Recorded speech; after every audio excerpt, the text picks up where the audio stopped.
ఓం నమో నారసింహాయ. ఈరోజు శేషప్ప కవి గారు రచించినటువంటి నరసింహ శతకం నుండి మరొక పద్యాన్ని చెప్పుకుందామా.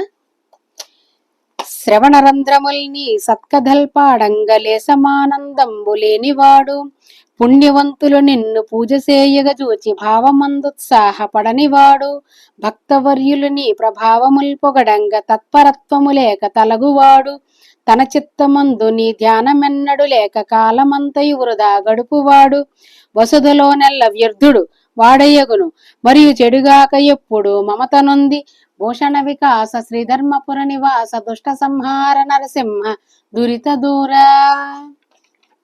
తాత్పర్యము: ఓ నరసింహస్వామి, నీ కథలు విని సంతోషించని వాడు, మంచివారు నిన్ను పూజించగా చూచి ఆనందించని వాడు, భక్తులు నీ గొప్పదనము పొగడగా పారవస్యము లేక తొలగిపోవువాడు, ఆత్మయందు నిన్ను గూర్చి స్మరణ చేయక జీవితమంతయు వృధాగా గడుపువాడు, ఈ భూమిలో ప్రయోజనము లేనివాడై ఎల్లప్పుడూ మోహము నొంది పాడైపోవును.